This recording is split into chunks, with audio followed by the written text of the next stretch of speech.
So apparently during this thing, they were worried that Baghdadi would have an explosive vest on. So they don't want to send soldiers in there. So they sent like 11 dogs in bulletproof vests, goggles, and the whole thing. He's like, Shane Gillis to talk about that. They would, what do they call the pets? The dino pets, the Pet Patrol, Paw Patrol. Oh, Paw. They were the actual Paw Patrol. So there was an explosion. They take out his wall. In pours in all these dogs and a robot to kill him. I would have cried. That's the most terrifying death I've ever heard of. Yeah. But he riffed for 2 hours in this press conference. It's like he had no speech prayer. Fun. It was mostly just him talking crap about Baghdadi. Well, just him listening and say his name is Baghdadi. he died like a dog. You don't got to spike it. That's not his way. We're going. We're live. We've been live for a couple minutes now. Oh, you're kidding. Well, you could have told us. You're getting pure gold here. I don't know what. Yeah, I'm talking about a comedian telling a story about Trump taking out Baghdadi. Just listening to him pronounce the guy's name was maybe that sounded gold for a few minutes. Anyway, That's one of the best stand-up routines I've ever heard. Oh, should we pray first? Yeah, that's a great idea. Production good with that? Don't ask us. You just roll. All right. Heavenly Father, we just thank you for the opportunity to get together, brothers and family and friends, and just share our thoughts on stuff. We ask that you guide this conversation, and at all times it would be glorifying and edifying to you. Yes. That we would just speak truth about you and what you've done, what you mean to us in our lives. And then this is a chance just to sit together. Tom lives 2 hours away, so we don't get a chance to sit together and talk as often as we'd like. So it's a great opportunity, and we thank you for the blessing of it. And we just ask those that are listening, hear something that they can take with them, and that they would use that to grow closer and grow their relationship. It's in your name we pray. Amen. How excited to be here. well, we talk about this. Tom and I have usually once a week or once every 2 weeks, we have a conversation on the phone at the desk. Tom's on his way to the gym. I'm usually sitting at my desk, not at the gym. And we usually have a half hour or 45 minutes to catch up on stuff. So this is a chance to do it. And we have a lot of opinions. The youngest. No, I'm just. Oh, I don't want to start that. No. I think that definitely should be a part of this. I 100% agree. All right. I'm the baby. I'm the last. So yes, I was apparently the spoiled one. They didn't even recognize mom and dad by the time I got around. Well, it's safe to say you had different parents than only Mary and I would probably be able to spout that. Anyway, so we have these conversations. It's a chance just to get together, at least this time, and do it face to face. So been looking forward to it for a few years. And the topics are great because they're so varied in what we both enjoy talking about, whether it be history, which is more me, but current events and the stuff that's going on in the world, and certainly college football. I am a huge Ohio State fan. Who's hot? Yeah. So we have the more current national championship. You guys won one too, but whatever. Well, ours was undefeated, but whatever. So the opportunity to talk about our faith and college football, because we're both passionate. I suppose the curiosity is how being brothers growing up in the same household with the same parents at the same time, and we end up falling on the other side of the fence on so many things, but we choose to kind of live on and walk with the things that we agree on or absolutely find common ground on. So, and I love the fact that we can have disagreements, but we can do it lovingly. It never gets personal. Yeah. And I think that's what's missing in so much of the discourse that goes on in these days is we've forgotten how to have good conversations. At the end of the day, even though we may not agree on a subject that's important, I know that what you believe, even though I don't agree with it, you believe that that's what's best for this country. That's what's best for your family. That's what's best for the people around you, for the people that you love. And that's why you believe it. And so I'm going to respect what you believe. And that's where I think the basis of our conversation will come from. I think the other thing is if we do misstep or we step on each other or feelings get ruffled, which it's been where I can remember a few chances where It's always me. no, No. When we've had disagreements, it's never because of something you said. It's always because of something I'm said. I'll take that. okay, so I'm the baby. All right. No. I'm not saying that. All right, no, I think I have more of a penchant to say something. I think it's more along that. I was saying it the opposite way. I don't think you're thin skinned at all. I just think that sometimes I let my mouth overload. But I think sometimes the opportunity to call and clear the air and speak truth to each other. Hey, here's what I meant, or here's where I was going with that. And if there was and usually it's a misunderstood comment or something happens, and there's just an opportunity to kind of clean that up a little bit. So And it isn't right. it is. It's for the most part, even though we are, cosmically divided on politics and obviously our sports love for our college teams. And I think as I get older, even my love of college sports, especially football, especially this last year, maybe the last 2 years, has waned a little bit just because of the temperature and The changes. And I think these changes have been detrimental to college football. And I think that's a great way to start off. I mean, once we get through, the original law, housekeeping items and stuff like that, I think college football is not on a good trajectory right now. I don't know of a single college football fan that's excited about everything that's going on. Even the teams that have benefited from it, and I think Michigan and Ohio State, they probably are really full because they haven't had the good old days. Right now is a little, is there a greater story in college? Like I'm not a huge Cignetti fan. I don't like it when coaches make it about. That's my phone. I wonder who it is. We can silence that. Mr. Sherwin. What did it say? Chagrin Falls. Hang up on them. You can turn that off. So anyway, the Cignetti story, I know that people in Indiana haven't had a lot to cheer about in the football season. It's pre-basketball, post-basketball, and in-season basketball. And Cignetti kind of changed all that.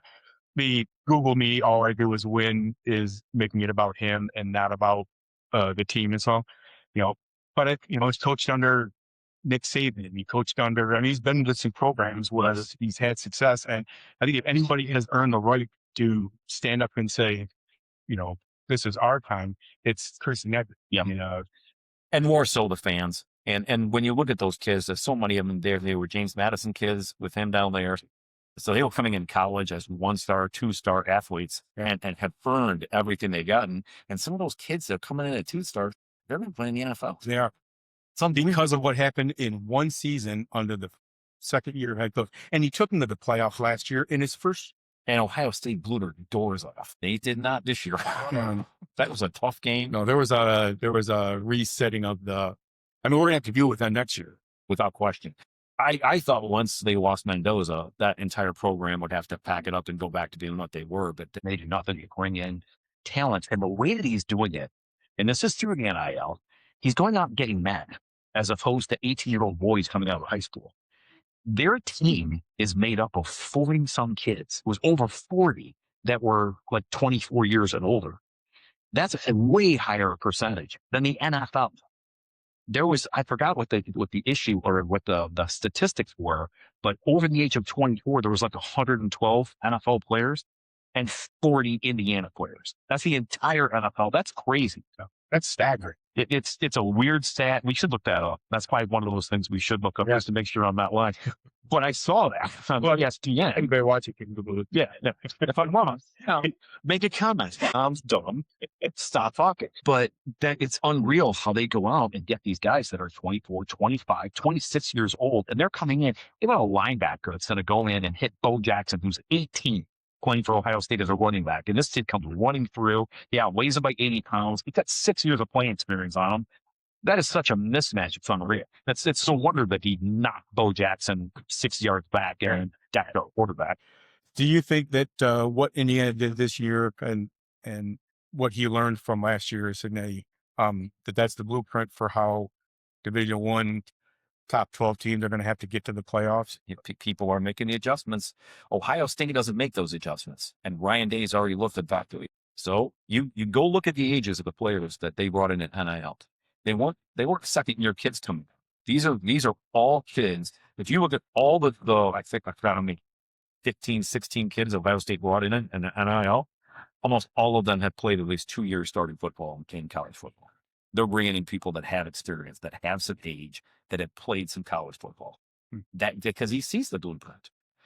Indiana went out and brought in players, proven players, not potential, not 5-star potential, although they're doing that now.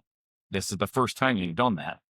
They're bringing in kids that knew what they were doing already playing college football. That's it. And my fear is the Blueprint is revealing that element of the funding of college football and making it, when we call it college football, but really it's semi-pro football, and they're affiliated with a school.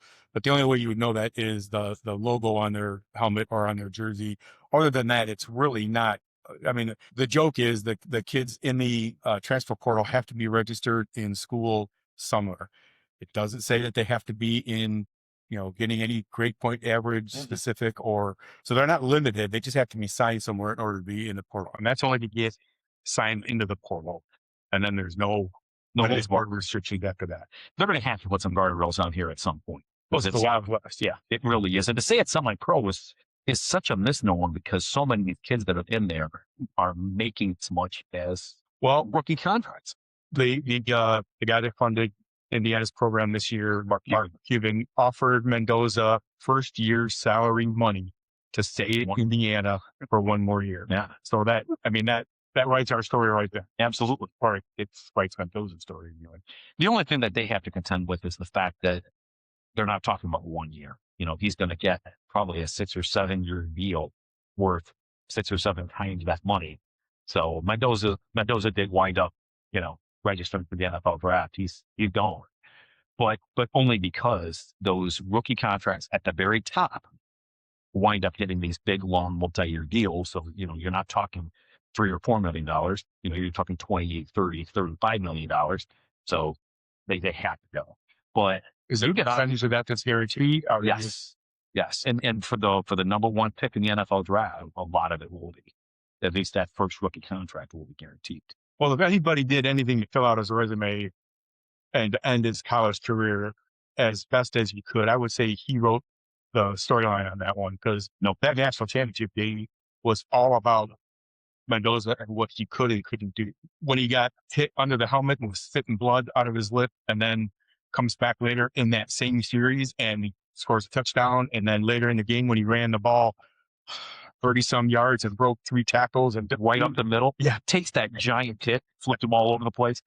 The Penn State game, he took some huge hits. He got whacked in that game. And yet third, fourth quarter came out of nowhere and brought them back 3 touchdowns down and finds a way to win that game. Unbelievable play. Well, that catch in the end zone, where he brought his leg back in to scrape his toe across the back of the end zone was just, that's highlight reel stuff. And then he did the same thing against Ohio State. They played that game. It's 13-10. All he's got to do is hold on to the football and keep the ball away from Julian Sain and Jeremiah Smith. And what does he do?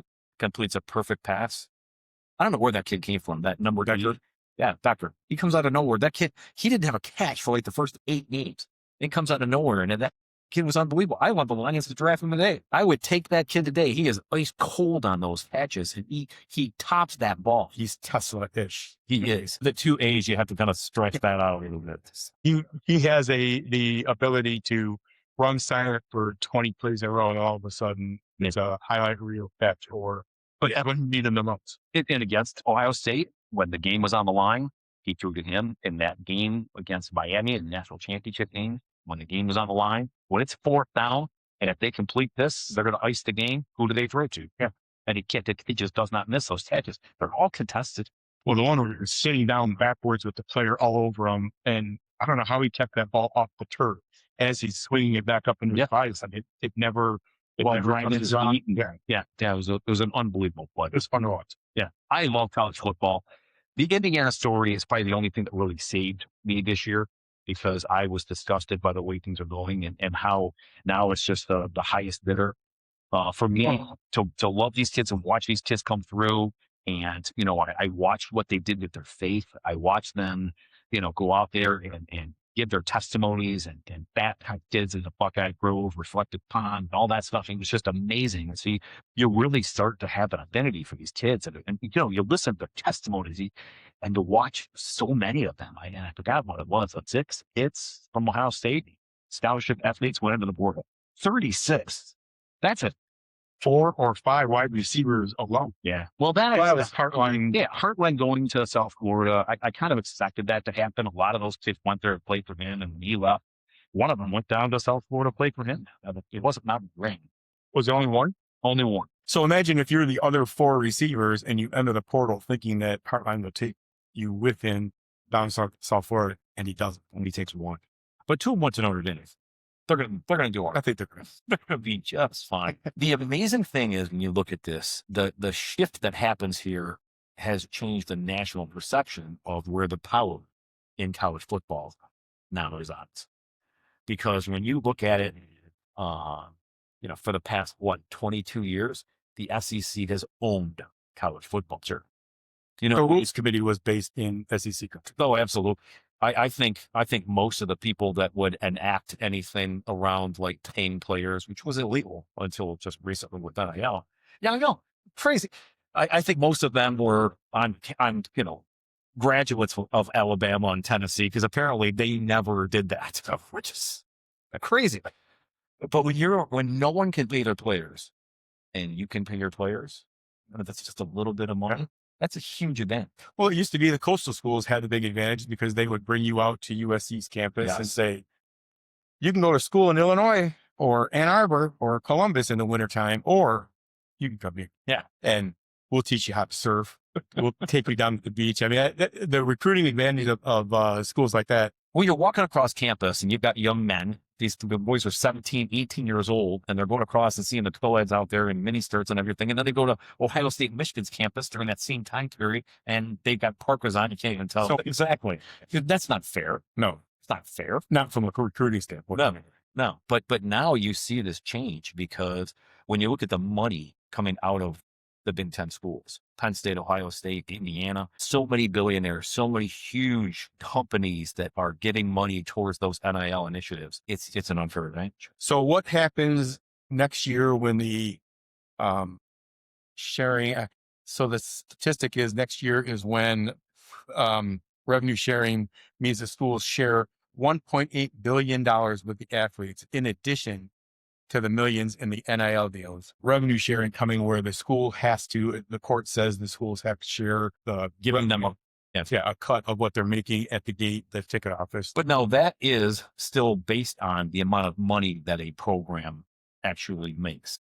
But it means that the payments are coming directly from the school, Right. and not from these collaboratives. The NIL collaboratives. Yeah. It's interesting. What changes? I think the rich get richer and the poor get poorer. I mean, I think that when you see the programs like Ohio State and Texas and Michigan that are producing so much money, your opportunity to make Michigan's money. not in the top 10. So when you say the top They're school still- of NIL, Okay, what are they, 11th or 12th? I mean, Texas and Ohio State. they are the big two. They produce the most money. There's no. And of the 5, 4 of them are SEC schools and Ohio State, because it's LSU, Georgia, Texas, and Texas A&M, and then Ohio State. That part I can see, because all their games are sold out. They all have big stadiums like the Big Ten does. And so they're bringing money in based on ticket sales, et cetera.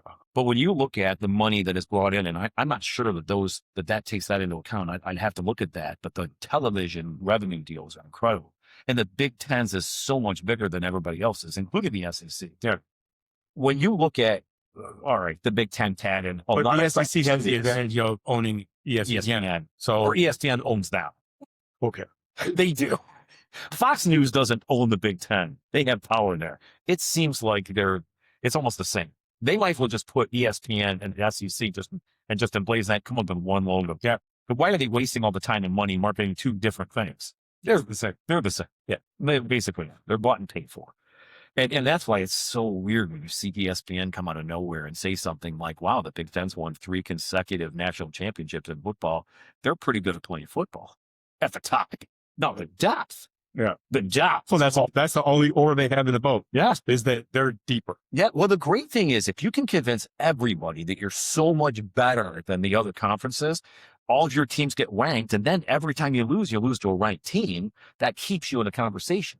And that's why you had, I think at the end of the season, 9 SEC schools ranked, and you had like 5 Big Ten. And then the bowl season comes around and they all lost. What? Where was Ole Miss ranked at the beginning of the season, since they were the shining star of the SEC? You know, they were midland. They were not towards the top. They came out of nowhere. I mean, Certainly not above Alabama. absolutely. Or Georgia. Texas, because Texas was number one. Right. Arch, which he finally found his He did. against us. I mean, if you think Ohio State had a tough season this year, try being a Michigan fan. We are rough. But I think you've had the best off season in all of college football. You brought in a great coach. He put out a fantastic coaching staff. I mean, unbelievable. I was really happy with everybody that they brought in. I thought was top of their game, top notch people, and they're good. They're good people. So I think you're going to have a changing of the guard as far as that goes. And then what you did in the transfer portal was fantastic. I thought you would lose 36 players, and you lost half that. I thought Ohio State would lose 10, and we lose 36. I mean, who won there? I was shocked at everybody you kept, including Underwood. I thought a lot of those kids would do. I wasn't sure Underwood. He was getting a really good NIL deal. Yeah. What's the guy's name? Courtney? He's the most annoying person in sports. I'm sorry. That guy's, oh my gosh. I have a list that says otherwise. As an Ohio State fan, I find him. I'm sorry. Did I not preface? I'm sorry. The contextualization of why Portnoy is going about. The fact that I'm not going to go into that. He had one of the funniest comments. I thought it was amazing because they were talking about the story, with your coach, and he was getting blackmailed. No, that was a different story. I'm sorry. It was the one where that's an unhappy baby, but there was a story out that he was actually texting some OnlyFans model or something like that during the halftime during Ohio State. Of Ohio State. And so Ohio State fans will kind of, gaslight these Michigan fans or whatever you call it. They were poking a little. I thought they were all in church, but they were texting apparently from church. Not the only fans. So they're kind of giving it. But Portnoy came back and was saying, "You guys should be embarrassed. You should have beat us by more points." Wait a minute, you're turning that on us? We should be embarrassed. Your coach is doing it. I got such a laugh out of that. I'm like, that's entertaining. I only liked Portnoy when he kind of clashed with Nick Saban, who I spent most of the time when he was coaching. He was so annoying, Saban, because he was always on the right side, the right win at the right time. Mm-hmm. And then, he played Michigan 2 times in 1 year, 1 calendar year, lost both games. In fact, his last game as a college coach was a loss to the Wolverines. And what a great game that was. It was, you can ask Paula. I don't think I sat down for the last probably 35 minutes of that game. Just could not feel good about what was going on. And then, overtime happens and we end up pulling away and sacking the quarterback in the whole game. How awesome it was to see. And then was that what's his name? The defensive end, David Clown. Was that? Oh no, that was South Carolina. I'm sorry. I don't have good memories of him. No, he's the one that tried to decapitate our quarterback. Yeah, that was not nice. It was not a nice play at all. Well, and it came on the heels of that horrific first down call. If you remember, I do remember. It's not a first down, and they gave it to us, and Congress said, "Oh, okay. I guess I'll just take the ball back, and then we'll just take it in there," because he took the ball from him. No, that was the running back. That was his helmet. Yeah, right. Well, I was hoping it was at his head. Yeah, and it easily could have been. So anyway, the point was that the game is over with. Saban's career ends, and it was only after he left coaching and got into broadcasting that I kind of have a whole new perspective of who he is and what he meant to college football. Yep. And it was it's tough for me to admit when I mischaracterize somebody or miss something on somebody. And I did on Sid because he said so many wise things since then. And he's been such a champion of, him and what's his wife's name? He has a name for her. And he talks about how the last time he had all the recruits and their parents come to the house and they have a big cookout in the backyard, and he gets to talk to the parents, and his wife takes the moms into a different part of the house, and he says we usually spend that time talking about how we are going to make sure that we take care of the sons and we make them good citizens and good humans and good people and respect the sport and themselves. And he said the last year he coached that whole meeting, the entire The entire conversation turned to how much money is my son going to make while he's here at Alabama. And Nick told his wife that it's time. It's time for me to hang it up. So going off that, and that's such a good point, like, because I think that's why the sport has changed so much, and that's why it's not the sport it used to be, and it's why I'll never be as big a college football fan now as I was then. I'll still love college football. Yeah, I'll still enjoy. But it's like, instead of loving it up here, you love it not as much. Yeah, it's still the most important sport. It's not it's not like baseball replaces it. No. I will tell you that I'm a big fan of women's college basketball because of Caitlin Clark and what happened at Iowa and the LSU, bad press for the chippiness that it got with a player and sort of the tone that it took. But the game itself and the elevation of women's basketball and the fact that you're seeing an increase in the number of girls that want to play CYO and junior high and high school basketball, how can that not be a good thing? Now that chippiness, and again, I understand the perception on that, but I subtly disagree with what you're saying on that, because I see that as a way they're trying to get her better. If you see that in men's sports, and I think women sometimes don't get the same thought process behind the strategic value of getting in somebody's head, and why when you get off and you're doing all that talking and everything like that, you're trying to get somebody off their game. And then that's what I was seeing in those games. They were intimidating her. They were in college, or you saw that in LSU, but you see it in the pros all the time now. Well, in the pros, I think that's sort of the model. The officiating and the way they're letting them go after it, physically with each other is, but it got a lot of people watching too. Yeah, but watching for the wrong reason. It's not great basketball. It's not the athletic ability. It's who ended up on that start to see it answer. Oh, you don't want those fans? No. Well, I didn't. I mean, I'm a NASCAR fan, so I'm not there for the wrecks. You're there for the athletics. Let me go back to Nick Saban for a second, because I have a story for that. And Joe Wendover is a good friend of mine. He's one of my best friends, and I never liked Nick Saban. I had a very low opinion of him because he was only at UT for a year and then left. Or well, I understood that. The way that he handled the how he left Michigan State, where he said, I'm not leaving, and then he left, and then he tried to bring that entire coaching staff with him, and nobody went with him. And all of a sudden it's like, man, it left. And maybe I don't have all that stuff right. I'm not saying that I'm an insider or anything like that. Obviously, I have no affiliation whatsoever. I could be wrong, but that's the way it was discussed. That's what I heard. And so I created an opinion of him based on that. Fast forward, Joe Wendover played for him that 1 year at Toledo. He was a wide receiver for the Rockets. Yeah. And he was there. His senior year was Nick Saban's 1 year. They won the MAC. They won their bowl game. They hadn't undefeated. I think they were undefeated that season. They had a great team. And Nick Saban was a great coach. There's no doubt about that. And there's some funny stories they had about Nick Saban, and that made me watch him more. But it was much later in life. This was about 6 or 7 years ago. I wanted Joe Wendover to come work for me at Sherwin-Williams. And I said, hey, send me your resume. I still have to pass it to higher ups and stuff like that. I want to hire you, but I knew you was. You got to run through the... Exactly. Got to run over this one. So I get it. And I've never called a reference in my life. I've had hundreds of people that I've hired. I've never called a reference one. If you can't get 2 people to lie for you, really, what's the point of a reference? You're already up on your station. Exactly. So I get this, but he's got listed on his references at the back of his resume, Nick Saban, head coach, Alabama Crimson Tide football team. And then it's got a cell phone number. I'm like, yeah, call him this. So I call the number, and it goes to voicemail right away, but it's definitely Nick Saban's voice. Hey, it was Nick Saban. I'm going to type up right on the message. It's like, Mark, I don't remember exactly what it was. Don't quote me on that.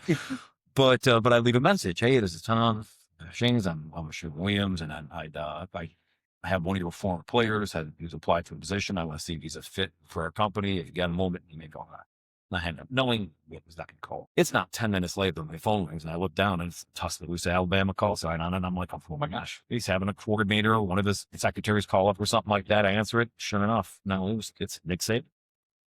Hey, I only got a couple minutes. I'm running across campus right now. I've got a coaches meeting. I think we're about 2 weeks away from the first game, and he still took time to call. And that's what struck me, is that this wasn't one of his national championship guys that helped him win a crown and make big money or anything like that. He coached 1 year at Toledo. And this was one kid on the team. He wasn't a star on the team. He was a starter, but he wasn't a star on the team or anything like that. And it had been 20 years, maybe more. maybe 30 years. And he still took the time. And so when he sits across from most parents and says, I'm going to take care of your kids, I'm going to be with them, he means that he's going to be with them for the rest of their career. Yeah. He's going to do everything he could. And he talked to me for 20 minutes about Joe Wendover and what a creative guy he was. Remember that his wife's name, remember his kids and that he had 3 of them. Remember how creative it was and everything. And if he sat there and talked, it wasn't just a standard Cursory. yes. No, Scripted. it was personal. He remembered Stacy Wendover's name. That was his. I mean, I was just blown away. Yeah. And that completely changed my opinion of. So that's the side of our sport that has me hanging out with both hands and wanting to still be a college football fan is that side of that sport. I mean, that's the highest level in all divisions of sports. I mean, college football is king and Alabama is obviously right up there, but right up there with everybody else. And he takes the time to be a human and speak for somebody. And he loved his kids. I remember when I worked for Romanoff, we redid Rocket Hall and the coaches' offices on the end of the glass wall. And up on the 3rd floor of the building that has a rocket on it, I don't know what that one's called, but it's like their administrative offices, football program. And that was the year Nick Saban was there. And there was 20 electricians sitting out at a lunch table in the hallway. There's no ceiling in yet. The walls are all bare drywall. We're still roughing in the electric. And Saban is in his office. And he came out the 2nd or 3rd day that we were there with a paper bag sack lunch like you and I would carry to the zoo with our kids. And he says, hey, I'm here. My coaching staff was still a couple of weeks out. I'm here by myself. Would you mind if I just take lunch out there with you guys? And so for the last 3 days of the week while we were still out there, we ate lunch with Nick Saban at our table. And he talked about recruiting and going into people's houses, much like Joe Tiller at his house with Dad and you and I, listening and watching him vote in the coaches poll and talk about recruiting and just Talking about recruiting Drew Brees. oh yeah, What a story. gosh, he was such a fun person anyway, pretty jovial, and his wife was even funnier than he was. But He was like our coach. He's the type of coach that I think that we would have been had we been good coaches. had he coached, he was coaching at all. He was an everyday guy. He just reminded. He wasn't Joe. Yes, yeah. Just a what a fantastic coach. Purdue will never be Purdue like he was under Joe Tiller. No, they're still looking for the key for that lock to I thought find Ron was something that. like Tom. I thought Ron. So did I. I think this guy that's there now has an opportunity. I don't remember, but I think he has an opportunity to maybe he's more of a player's coach is my understanding. But you go to Ross-Ade Stadium and sit with the coach's wife and she's got a press box that's catered upstairs and chooses not to use it and sits down in the bleachers behind the 50-yard line. So we sat right behind the coaches for Purdue and watched that. The game we went to, the last game we went to with Dad was they played Michigan State. They have 5 wins on the season. So they need to beat Michigan State in order to get 6 wins and be bowl eligible for the first time in like 13 years. And Michigan State is kicking their butt up and down the field. And I forget her name, Mrs. Tiller. She was sitting right next to Dad and she was cheering on every play from first down in the first quarter to 3rd down in the 4th quarter. Believing her man was going to lead that charge. And they came back and blocked a kick and returned a punt for a touchdown. I forget what, there was like 3 things that happened in the 4th quarter that allowed Purdue to stay in that game. And they come back and beat Michigan State to become bowl eligible. And you were telling me that she was like calling out, all they have to do is. Yes. Well, she would tell us, like, we didn't know anything about football. All they have to do is block this kick and they're right back in this. Well, hey, they have to block the kick and then they block the kick. I mean, it was just, it was fascinating. Yeah. This woman was a Joe Tiller fan. It wouldn't matter if the guy was coaching for Calgary or Wyoming or Purdue. Yeah. But we get back to their house. We ride back with them in the van. We're going to drink beer and eat chili with the head coach of Purdue. And we pull into their neighborhood and their whole front yard from fence to fence had bowls in it. Toilet bowls, cereal bowls, salad bowls. Because they're going bowls. They're going to a bowl. So everybody knows whose house that is. Yeah, it was fascinating to listen to the stories that he had about recruiting. Always telling kids, I'm going to be here for 5 years because 5 years meant you'd be there all 4 years that your recruit was going to be there. He was going to be their coach. Yeah. Yeah, that makes sense. That's good.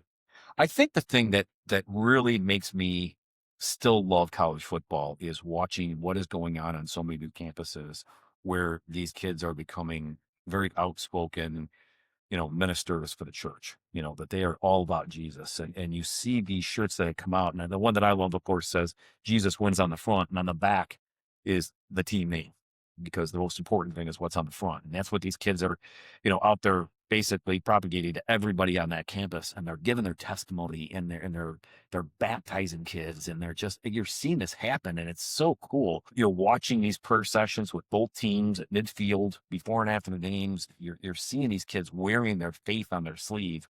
If nothing else, that keeps me engaged. Watching Mendoza talk about his faith, all these kids, when they're interviewed and that mic's in their face, that's the first thing they go to every single time. And it's humbling to watch. It's cool. They have a spotlight because they're such great athletes to talk to a generation of young people and say that Jesus is the way to go, that he's the only way to go. And they're using that platform. So you start to see it. And I don't know if you're seeing this Holy Ghost explosion, the spirit movement within college campuses and amongst the youth because of that, or if that's happening. Chicken and egg. I'm not sure which is coming first, but you're seeing this. You're seeing a generation of people that are looking for answers, and they're finding it in the only place that really has the answers. And so I find it interesting. And I think that's what's going to keep me engaged, because it doesn't look like it's going anywhere. It looks like it's here to stay. And I think with that, because it's not more prevalent, I don't think. I think as a follower, we see that, recognize what's going on there, and that he's taking a moment to glorify God who's given them the ability to be there. And the strong parent relationship with Mendoza as an example, we're down on the field. And, I didn't know his mom had MS. Yeah. It's crazy. I didn't know that till the national championship game. She had it for, I think, 12 years before she even told the boys about it. And she only brought them into the loop because it was becoming more difficult for her to make away games. And she didn't want them to think it was because she cared less about what they were doing on the field. And so she kind of brought them in and said, here's what's going on. And I think she's been dealing with it, now it's like 18 years. But yeah, the father doesn't stand and cheer because she can't stand. So he cheers from his seat so that he's next to her, each time something good happens for their kid out on the field. So it's just good. It's a strong testimony. And I think what you start to see is the press, the media, when they're dealing with these students, instead of brushing over it or moving past it, okay, you're going to take a moment to thank God. And, I like to see that. I like to see where they're treated fairly on the field. It's not all about wearing the turnover chain or the turnover glass. I hate those. I hate all that stuff so much. Normally, when an interception happens, it's because there's a defensive lineman hanging on the quarterback, and that's why that passes off. Yeah. The biggest issue that I have with exactly that interception change, and I know we're changing subjects, so we'll get back to that. But when you see that, you've got 11 defensive players on that team, and when you're watching a quarterback throw the ball, the difference between where that defensive back is and where that wide receiver is, in high school, it's that. In college, they're that close. When you get in the NFL, they're right on top of you. And you've got to fit it in such a tiny. It's one spot shared by two people that you're Yes. trying to get that ball in. Yes. But in college, there's much more give in those. And so when an interception happens, it's because that ball was way off. And it's only off because you've got a defensive lineman that's doing an outstanding job getting past that offensive lineman and hitting that quarterback or dragging him down or getting in his face. And for him to take all the glory for that when he's not the only one to do all that process. You are a gear in the wheel Yeah. that makes that happen. And that's why I still like the Penn State uniforms with no name on the back. The identity is we are Penn State. I mean, again, this is a Penn State. This is another team that I don't love, but I respect. I respect Penn State. Well, they came through their season of whether They had a rougher season than Michigan did. They went in preseason number 2. People expected big things from Penn State. Yeah. And from Dual Waller. Well, he got injured. Yep. Spent some time. In fact, I don't think he was the only significant loss on the injury list, but he was certainly the most important one. But I think they came through their season, much like Michigan did. They saw a change in leadership, and I think Michigan fell one step short of cleaning house. I think Ford Manuel needed to go. I still think he needs to go. I think you have to start at the top, and somebody needs to accept Do you responsibility. think he'll still fall? I think truth finds the truth. And I think the bottom line is, in order to truly say we care about what's going on in our athletic programs and the student athletes, which is a misnomer, but I think in order for you to truly make that statement, that has to go right to the leadership. And I think in order for them to truly be true to themselves and correct the wrong, I think they need to get rid of it. But Well, in this one, we didn't really get to a lot of the stuff that we disagree on. So, so I mean, we definitely will, because there's a lot of things that I want to talk about. I just think there's so many things going on in the world right now that are worth talking about. You know, we see what's going on in Minneapolis. We see what's going on, you know, throughout the nation. You know, there's such divisiveness in our country. And we're about to face some of the biggest things our country's ever faced. You know, we're going to deal with a population decline that we've never seen before. As a country, we've never gone backwards, but that's going to happen. And it's going to happen globally. And that's going to that is going to have a huge impact on the stock market. It's going to have huge impact on business moving forward, on the huge corporate companies that run this country. It's going to have a big to do. Everything in our society is built around growth.